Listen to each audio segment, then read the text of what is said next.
வணக்கம். இன்றைய முக்கிய செய்திகள். இந்திய ரோலர் ஸ்கேட்டிங் கூட்டமைப்பு மற்றும் பாண்டிச்சேரி ரோலர் ஸ்கேட்டிங் சங்கம் நடத்தும் 13வது ஸ்பீட் ரேங்கிங் சாம்பியன்ஷிப் 2026 ஸ்கேட்டிங் போட்டி லாஸ்பேட்டை பகுதியில் உள்ள ஸ்கேட்டிங் மைதானத்தில் நடைபெற்றது. இதன் தொடக்க விழாவில் லட்சிய ஜனநாயக கட்சியின் தலைவர் ஜோஸ் சார்லஸ் மார்டின் தனது மனைவி சிந்து ஸ்ரீ சார்லஸ் மற்றும் மகளுடன் பங்கேற்று மாணவ மாணவிகளுக்கு வாழ்த்துக்களை தெரிவித்தார். தொடர்ந்து ஸ்கேட்டிங் பயிலும் மாணவ மாணவிகளின் பயிற்சி மற்றும் முன்னேற்றத்திற்காக மார்டின் அறக்கட்டளை சார்பில் 2 லட்சம் ரூபாய் நன்கொடை வழங்கப்பட்டது. அதற்கான காசோலையை பாண்டிச்சேரி ரோலர் ஸ்கேட்டிங் சங்க நிறுவனர் திரு வெங்கட மற்றும் தலைவர் பழனி ஆகியோரிடம் லட்சிய ஜனநாயக கட்சி தலைவர் ஜோஸ் சார்லஸ் மார்டின் வழங்கினார்.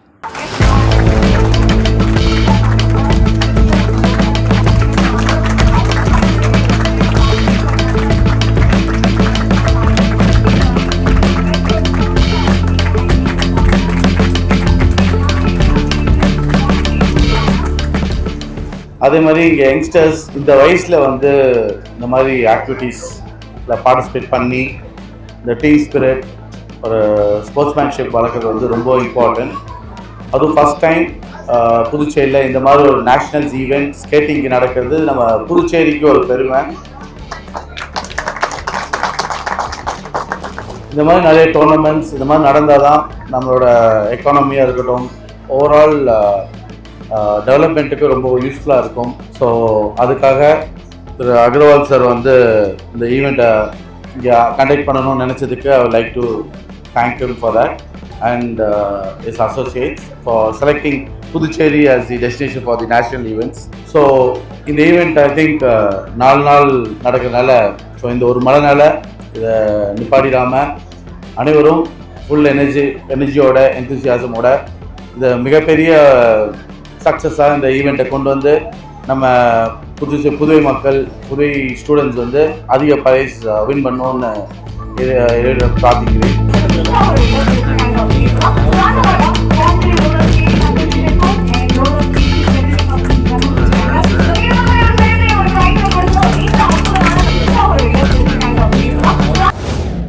புதுச்சேரி லட்சிய ஜனநாயக கட்சியின் தலைவரும் காமராஜ் நகர் தொகுதி சட்டமன்ற உறுப்பினருமான ஜோஸ் சார்லஸ் மார்டின் யூஆர் ஃபர்னேஸ் என்ற திடக்கழிவு எரிப்பு இயந்திரத்தின் செயல்பாடு மற்றும் அதன் பயன்பாடு குறித்து பொதுமக்களுக்கு நேரடி விளக்கம் அளித்தார்.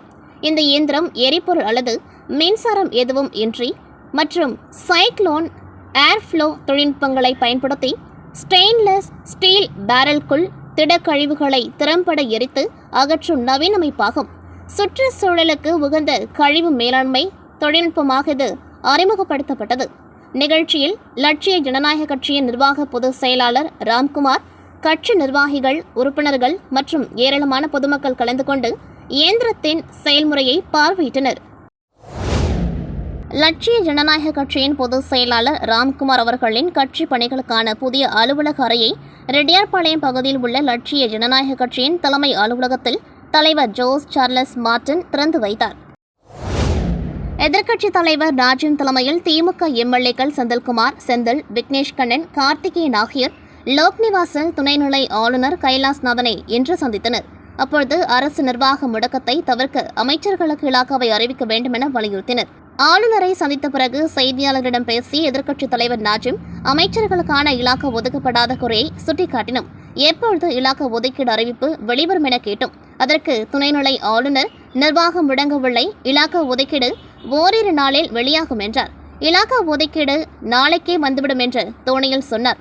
ஓரிரு நாட்கள் காத்திருப்போம், போராட வேண்டிய அவசியம் இருக்காது என நினைக்கின்றோம். மக்கள் மீதான அக்கறை காரணமாக முதல்வரிடம் கேட்டபொழுது அதை ஆளுநரிடம் தந்துவிட்டதால் இங்கு கேட்டோம்.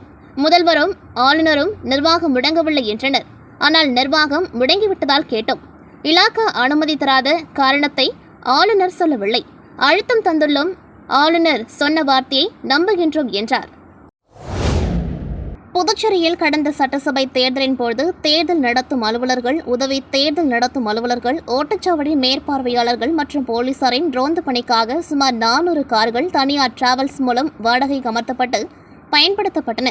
12 மணி நேரத்திற்கு ரூபாய் 2600 வாடகை நிர்ணயிக்கப்பட்டு ஒவ்வொரு காருக்கும் ரூபாய் 10,000 முன்பணமாக வழங்கப்பட்டிருந்தது. தேர்தல் முடிந்த 15 நாட்களுக்குள் முழு வாடகை தொகையும் வழங்கப்படும் என உறுதியளிக்கப்பட்டிருந்ததாக கூறப்படுகின்றது. ஆனால் மொத்தம் 22 நாட்கள் பணியில் ஈடுபட்ட கார்களுக்கான மீதமுள்ள வாடகை தொகை தேர்தல் முடிந்த 4 மாதங்களாகியும் வழங்கப்படாததால் பாதிக்கப்பட்ட கார் உரிமையாளர்கள் மற்றும் ஓட்டுநர்கள் தேர்தல் துறை அலுவலகம் முன்பு திடீர் முற்றுகை போராட்டத்தில் ஈடுபட்டனர். இதுகுறித்து தகவல் அறிந்த உதவி தேர்தல் நடத்தும் அதிகாரி தில்லைவேல் மற்றும் ரெட்டியார்பாளையம் போலீசார் போராட்டக்காரர்களுடன் பேச்சுவார்த்தை நடத்தினர். அப்பொழுது 1 வாரத்திற்குள் நிலுவைத் வாடகை தொகை வழங்க நடவடிக்கை எடுக்கப்படும் என அதிகாரிகள் உறுதியளித்ததை தொடர்ந்து கார் உரிமையாளர்கள் மற்றும் ஓட்டுநர்கள் போராட்டத்தை கைவிட்டு கலைந்து சென்றனர். உழவர்கரை அரசு மேல்நிலைப்பள்ளி அருகே வாலிபர் ஒருவர் கஞ்சா விற்பதாக ரெட்டியார்பாளையம் போலீசாருக்கு தகவல் வந்தது. இதையடுத்து சப் இன்ஸ்பெக்டர் கலையரசன் மற்றும் போலீசார் அங்கு விரைந்து சென்று சந்தேகப்படும்படி ஸ்கூட்டரில் நின்றிருந்த வாலிபரை பிடித்து விசாரித்தனர். அவர் அத்திச்சென்னூர் மாதாக்கோவில் வீதி பிரபு என்கிற அப்பு என்பதும் அவரை சோதனை செய்தபொழுது 300 கிராம் கஞ்சா பொட்டலங்களை மறைத்து வைத்து விற்பனை செய்ததும் தெரியவந்தது. இதுகுறித்து போலீசார் வழக்கு பதிந்து பிரபுவை கைது செய்தனர். அவரிடம் இருந்த கஞ்சா பொட்டலங்கள், ஒரு ஸ்கூட்டர், மொபைல் ஆகியவற்றை பறிமுதல் செய்தனர். அவரை கோர்ட்டில் ஆஜர்படுத்தி காலப்பட்டு சிறையில் அடைத்தனர். பிம்ஸ் செவிலியர் கல்லூரி பட்டமளிப்பு விழா கல்லூரி அரங்கில் நடைபெற்றது. மருத்துவக் கல்லூரி முதல்வர் டாக்டர் ரேணு தலைமை தாங்கிட செவிலியர் கல்லூரி துணை முதல்வர் டாக்டர் நவநீதா வரவேற்றார். பதிவாளர் அனில் பூர்த்தி, மருத்துவ கண்காணிப்பாளர் டாக்டர் பீட்டர் மனோகரன் முன்னிலை வகித்தனர். செவிலியர் கல்லூரி முதல்வர் டாக்டர் அன்னாள் ஏஞ்சலின் ஆண்டறிக்கை வாசித்தார். சிறப்பு விருந்தினராக இந்திரா காந்தி மருத்துவக் கல்லூரி மற்றும் ஆராய்ச்சி நிறுவனத்தின் செவிலியர் கல்லூரி முதல்வர் டாக்டர் ஜாஸ்மின் கலந்து கொண்டு 96 இளங்கலை மற்றும் 8 முதுகலை மற்றும் ஒரு முனைவர் பட்டம் பெற்ற மாணவ மாணவிகளுக்கு பட்டங்கள் வழங்கி பேசுகையில், சமூகத்திற்கு உங்கள் சேவை மற்றும் பங்களிப்பு மிகவும் முக்கியமானது. புதிய ஆய்வில் ஈடுபட்டு மாறிவரும் சூழலுக்கு ஏற்ப தங்கள் துறையில் தங்களை புதுப்பித்துக் கொள்ள வேண்டும் என்று குறிப்பிட்டார். பின்னர் இளங்கலை செவிலியர் மாணவி திவ்ய பாரதி சிறந்த மாணவியாகவும், அகிலா அண்ணா மேத்யூ கல்வி சாதனை விருதையும் மற்றும் மல்லாடி யதித்யா சிறந்த செவிலியர் பயிற்சிக்கான விருதும் மற்றும் முதுகலை செவிலியர் மாணவி கண்மணி சிறந்த மாணவியாகவும், ஆனி சிந்தியா கல்வி சாதனையாளர் விருதையும் பிம்ஸ் முதல்வர் ரேணு சிறப்பு விருந்தினராக கலந்து கொண்டு டாக்டர் ஜாஸ்மின் ஆகியோரிடம் இருந்து பெற்றுக்கொண்டார்கள். பின்னர் செவிலியர் கண்காணிப்பாளர் அமர்த சாந்தி தலைமையில் உறுதிமொழி எடுத்துக்கொண்டார்கள். முடிவில் துணை பேராசிரியர் சுகன்யா நன்றி கூறினார். புதுச்சேரி மாநிலம் வில்லியனூர் சட்டமன்ற தொகுதிக்குட்பட்ட தட்டாஞ்சாவடி மற்றும் ஜிஎன் பாளையம்பேட் பகுதிகளில் நீண்ட நாட்களாக நிலவி வந்த குறைந்த மின்னழுத்த பிரச்சினையை தீர்க்க நடவடிக்கை எடுக்குமாறு பகுதி பொதுமக்கள் வில்லியனூர் சட்டமன்ற உறுப்பினரிடம் கோரிக்கை விடுத்தனர். இதனை அடுத்து சட்டமன்ற உறுப்பினர் ரவிக்குமார் அறிவுறுத்தலின் பேரில் ஜிஎன் பாளையம்பேட் பகுதியில் புதிய 200 கிலோவாட் மின்மாற்றி அமைக்கப்பட்டதுடன் பழுதடைந்த மின்மாற்றி அமைப்பை அகற்றி அதற்கு பதிலாக 315 கேவாட் திறன் கொண்ட புதிய மின்மாற்றி நிறுவும் பணிக்கு ரூபாய் 31.80 லட்சம் மதிப்பீட்டில் ஒப்புதல் பெறப்பட்டு பணிகள் நிறைவேற்றப்பட்டன. இந்த மின் மாற்றிகள் மூலம் Villianur main road, GN Palayampet, Mariamman கோவில் வீதி மற்றும் தட்டாஞ்சாவடி பகுதிகளில் உள்ள மின் நுகர்வோர் பயனடைவார்கள். மேலும் தட்டாஞ்சாவடி பகுதியில் நிலவி வந்த குறைந்த மின்னழுத்த பிரச்சினையை முழுமையாக சரி செய்ய சுமார் ரூபாய் 20 லட்சம் செலவில் புதிய மின்மாற்றி அமைக்கப்பட்டு மக்கள் பயன்பாட்டிற்காக இயக்கி வைக்கப்பட்டது. இதன் மூலம் குளத்துமேடு, பூம்புகார் நகர், காந்தி நகர், கற்பக விநாயகர் நகர் மற்றும் தட்டாஞ்சாவடி உள்ளிட்ட பகுதிகளில் குறைந்த மின்னழுத்த பிரச்சினை சீராகி மின் விநியோகம் மேம்படும் என தெரிவிக்கப்பட்டது.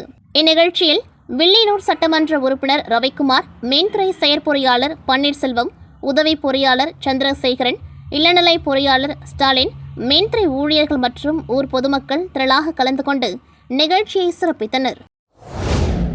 புதுச்சேரி மாநிலம் திருவானை சட்டமன்ற தொகுதிக்குட்பட்ட பல்வேறு கிராமங்களில் 100 நாள் வேலை திட்டம் மற்றும் நீர்நிலைகள் சீரமைப்பு பணிகளை எம்எல்ஏ சரவணகுமார் பூமி பூஜை செய்து துவக்கி வைத்தார்.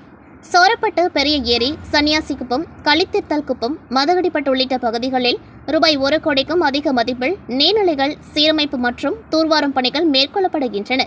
நிகழ்ச்சியில் பேசிய எம்எல்ஏ 100 நாள் வேலை திட்டம் 125 நாட்களாக விரிவுபடுத்தப்பட்டு தகுதியான அனைவருக்கும் வேலைவாய்ப்பு வழங்க நடவடிக்கை எடுக்கப்படும் என்றார். மேலும் இந்த பணிகள் நிறைவடைந்தால் நீர்நிலைகளின் கொள்ளளவு அதிகரித்து நிலத்தடி நீர்மட்டம் உயர்ந்து விவசாயத்திற்கு பயனளிக்கும் என அதிகாரிகள் தெரிவித்தனர். நிகழ்ச்சியில் கட்சி நிர்வாகிகள், அதிகாரிகள் மற்றும் பொதுமக்கள் கலந்து கொண்டார்கள். ஓசடி தொகுதி தொண்டமாநத்தம் கிராமத்தில் அமைந்துள்ள அரசு உதவி பெறும் தனியார் பள்ளி இயங்கி வருகின்றது. இங்கு சுற்று கிராமப்புறங்களை சேர்ந்த நூற்றுக்கணக்கான மாணவர்கள் பயின்று வருகின்றனர். இவர்கள் மழைக்காலங்களில் எவ்வித பாதிப்புமின்றி பள்ளிக்கு வர வேண்டும் என்ற நிலையில் அரசு மாணவ மாணவிகளுக்கு பல்வேறு உதவிகளை செய்து வருகின்றது. அதன் ஒரு பகுதியாக அரசின் மூலம் வழங்கப்படும் ரெயின்கோட்டினை சட்டமன்ற உறுப்பினர் கார்த்திகேயன் வழங்கினார். அப்பொழுது மாணவர்கள் மத்தியில் பேசியவர், அரசு வழங்கும் நலத்திட்ட உதவி பொருட்களை முழுமையாக பயன்படுத்திக் கொண்டு கல்வியில் முழு கவனம் செலுத்த வேண்டும். சிறந்த கல்வியை நிலையான மற்றும் தரமான எதிர்காலத்தை உருவாக்கும். எனவே விடாமுயற்சியுடன் கல்வி கற்று வாழ்க்கையில் உயர்ந்த நிலையை அடைய வேண்டும் என்று அறிவுறுத்தினார். இந்த நிகழ்ச்சியில் பள்ளியின் தலைமை ஆசிரியர்கள் மற்றும் கட்சி பிரமுகர்கள், ஊர் பொதுமக்கள் திரளாக கலந்து கொண்டார்கள். புதுச்சேரி உருளையன்பேட்டை தொகுதிக்குட்பட்ட கோவிந்த சாலை பகுதியில் உள்ள ஸ்ரீதேவி அஷ்டலட்சுமி முடக்கு மாரியம்மன் திருக்கோவிலில் ஆடி மாத பிரம்மோற்சவ விழாவை முன்னிட்டு ஆடி மாதம் 3ஆம் வெள்ளிக்கிழமை ஒட்டி நடைபெற்ற திருத்தேரோட்டம் பக்தி பரவசத்துடன் சிறப்பாக நடைபெற்றது. விழாவில் உருளையன்பேட்டை தொகுதி சட்டமன்ற உறுப்பினர் நேரு வழிகாட்டுதலின்படி நேய மக்கள் கழக பொதுச் செயலாளர் விநாயகம், முத்திரத்தின் அரங்கப்பள்ளி தாளாளர் கராத்தே சுந்தர்ராஜ், மனிதநேய மக்கள் சேவை இயக்க இளைஞரணி தலைவர் ரகு, தொழிலதிபர் ரஞ்சித்குமார் உள்ளிட்டோர் கலந்து கொண்டு அம்மனை தரிசித்து வழிபட்டனர். மேலும் கோவில் நிர்வாகிகள், பகுதி முக்கிய பிரமுகர்கள், நேய மக்கள் கழக நிர்வாகிகள், மகளிர், இளைஞர்கள் மற்றும் ஏராளமான பக்தர்கள் திரளாக பங்கேற்று தேரை வடம் பிடித்தெழுத்து அம்மனின் அருளை பெற்றனர். புதுச்சேரியில் செயல்பட்டு வரும் வேதாந்த ஆச்சாரிய கல்வி மையங்கள் நீட் யூஜி 2026 மற்றும் பொறியியல் நுழைவுத் தேர்வுகளில் குறிப்பிடத்தக்க வெற்றியை பதிவு செய்துள்ளன. இந்த ஆண்டு நடைபெற்ற நீட் தேர்வில் புதுச்சேரி மையங்களை சேர்ந்த 16 மாணவர்கள் மருத்துவ படிப்பில் சேர தகுதி பெற்றனர். மேலும் 20க்கும் மேற்பட்ட மாணவர்கள் தேசிய தொழில்நுட்ப கழகங்களான NITகளில் இடங்களை பெற்றனர். நீட்டில் தேர்ச்சி பெற்ற மாணவர்களில் 3இல் ஒருவருக்கு அரசு மருத்துவக் கல்லூரியில் இடம் கிடைக்கும் என எதிர்பார்க்கப்படுவதுடன் 2 மாணவர்கள் ஜிப்மர் மருத்துவக் கல்லூரியில் சேரும் வாய்ப்பையும் பெற்றனர். மீண்டும் நீட் தேர்வை எழுதி வெற்றி பெற்ற மாணவர்களின் சாதனையும் இந்த ஆண்டின் சிறப்பம்சமாக அமைந்துள்ளது. அதில் புதுச்சேரி மையத்தை சேர்ந்த ருத்ராகிஷ் கடந்த ஆண்டு 214 மதிப்பெண்கள் பெற்ற நிலையில் இந்த ஆண்டு 632 மதிப்பெண்கள் பெற்று 418 மதிப்பெண்கள் உயர்வு கண்டுள்ளார். இந்த சாதனையை முன்னிட்டு நடைபெற்ற நிகழ்ச்சியில் ஆச்சாரிய கல்வி குழுமத்தின் தாளாளர் டாக்டர் ஜே அரவிந்தன் பேட்டியளித்தார். அப்பொழுது மாநகரங்களை தாண்டியும் தரமான கல்வியை மாணவர்களின் இல்லங்களுக்கு அருகிலேயே கொண்டு சென்று மருத்துவ மற்றும் பொறியியல் துறைகளில் அதிக மாணவர்களை உருவாக்கும் நோக்கில் வேதாந்து ஆச்சாரியா தொடர்ந்து செயல்பட்டு வருவதாக அவர் தெரிவித்தார். நிகழ்ச்சியில் டாக்டர் ஸ்ரீதர், லலித் ஸ்ரீதர், நூர் முகமது, டாக்டர் சிவகிரண், கவிதா, ஷாலினி மற்றும் முகமது ஃபரக் உள்ளிட்டோர் கலந்து கொண்டார்கள். புதுச்சேரி கல்வித்துறையின் சார்பில் யோகா சாம்பியன்ஷிப் 2026-27 போட்டி கிராமப்புற பள்ளிகளுக்கு முன் மாதிரியாக செயல்பட்டு வரும் கரிக்கலாம்பாக்கம் SRK மேல்நிலைப்பள்ளி வளாகத்தில் சிறப்பாக நடைபெற்றது. இந்த நிகழ்ச்சியில் புதுச்சேரி மாநிலத்தின் பல்வேறு அரசு மற்றும் தனியார் பள்ளிகளைச் சேர்ந்த 500க்கும் மேற்பட்ட மாணவ மாணவிகள் உற்சாகத்துடன் பங்கேற்று பல்வேறு யோகாசனங்களை செய்து தங்களது தனித்திறமைகளை வெளிப்படுத்தினர். விழாவிற்கு பள்ளியின் தாளாளர் டாக்டர் மகேந்திரன் தலைமை தாங்கினார். அவர் தனது உரையில் யோகாவின் அவசியம், அதன் உடல் மற்றும் மனநல நன்மைகள், மாணவர்கள் தினசரி வாழ்வில் யோகா கடைபிடிப்பதன் முக்கியத்துவம் குறித்து எடுத்துரைத்தார். மேலும் ஆரோக்கியமான வாழ்க்கை முறை உருவாக்க யோகா ஒரு சிறந்த வழிமுறையாகும் என்றும் வலியுறுத்தினர். நிகழ்ச்சியில் மாணவர்கள் மிகுந்த ஒழுக்கத்துடனும் ஆர்வத்துடனும் யோகா பயிற்சிகளை மேற்கொண்டது பார்வையாளர்களின் பாராட்டை பெற்றது. போட்டியில் கலந்து கொண்ட மாணவர்களின் திறமையை கல்வித்துறை அதிகாரிகள் மற்றும் ஆசிரியர்கள் பாராட்டினர். இந்நிகழ்ச்சியில் கலந்து கொண்ட கல்வித்துறை அலுவலர்கள், அனைத்து பள்ளி ஆசிரியர்கள், நடுவர்கள் மற்றும் சிறப்பு விருந்தினர்களை பள்ளி நிர்வாகம் அன்புடன் வரவேற்றது. இந்நிகழ்ச்சியை சிறப்பாக ஒருங்கிணைத்து வெற்றிகரமாக நடத்த ஒத்துழைப்பு வழங்கிய கல்வித்துறை அதிகாரிகள், ஆசிரியர்கள், நடுவர்கள், பள்ளி பணியாளர்கள் மற்றும் மாணவர்களுக்கு பள்ளி முதல்வர் ஜெயக்குமார் நன்றியை தெரிவித்தார். புதுச்சேரி தட்டாஞ்சாவடி தொகுதி வினோப நகரை சேர்ந்த போன் பாபா ழீரோ இருதயநாதன் மாவட்ட ஆட்சியர் குலோத்துங்கனை சந்தித்து கோரிக்கை மனு அளித்தார். அந்த மனுவில் தனக்கு சொந்தமான குடிசை வீட்டை மனிதாபிமான அடிப்படையில் லாரன்ஸ் மரி என்பவருக்கு தற்காலிகமாக தங்குவதற்காக வழங்கியதாகவும், அப்பொழுது மீன் மற்றும் குடிநீர் இணைப்பு இல்லை என்றும் தெரிவித்துள்ளார். பின்னர் புனித தலங்களுக்கு சென்ற நிலையில் திரும்பி வந்தபோது தனது அனுமதியோ ஆவணங்களோ இன்றி லாரன்ஸ் மரி பெயரில் புதிய மின் இணைப்பு வழங்கப்பட்டிருப்பதை அறிந்ததாகவும், இதுகுறித்து கேட்டபொழுது தன்னை தாக்கி காயப்படுத்தியதாகவும் மனுவில் குறிப்பிட்டுள்ளார். எனவே சட்டத்திற்கு புறம்பாக மின் இணைப்பு வழங்கிய மின்துறை ஊழியர்களை கண்டறிந்து அவர்கள் மீது துறை ரீதியான நடவடிக்கை எடுக்கவும் சம்பவம் குறித்து உரிய விசாரணை நடத்தவும் மாவட்ட ஆட்சியரிடம் அவர் வலியுறுத்தியுள்ளார். புதுச்சேரி மாநிலம் கோடப்பாக்கத்தில் உள்ள சின்ன திருக்கைலாயத்தில் ஆடி பௌர்ணமி விழா பக்தி பரவசத்துடன் நடைபெற்றது. விழாவை ஒட்டி திருவாசக முற்றோதல் 63 நாயன்மார் தொடர் நாடகத்தின் ஒரு பகுதியாக பூசலா நாயனார் நாடகம், உலக சாதனை முயற்சியில் பங்கேற்றவர்களுக்கு சான்றிதழ் வழங்கும் நிகழ்ச்சி ஆகியவை நடைபெற்றன. மேலும் பக்தர்களுக்கு அறுசுவை அன்னதானம் வழங்கப்பட்டதுடன் மாலை நேரத்தில் திருமுழுக்கு அபிஷேகம், சிறப்பு அலங்காரம் மற்றும் தீப ஆராதனை நடைபெற்றது. விழாவில் ஏராளமான சிவனடியார்கள் மற்றும் பக்தர்கள் கலந்து கொண்டு சுவாமி தரிசனம் செய்தனர். அனைத்து ஏற்பாடுகளையும் சிவ அம்மையப்பர் அறக்கட்டளையினர் மற்றும் விழா குழுவினர் செய்திருந்தனர். இத்துடன் செய்திகள் நிறைவடைகின்றது. நன்றி, வணக்கம்.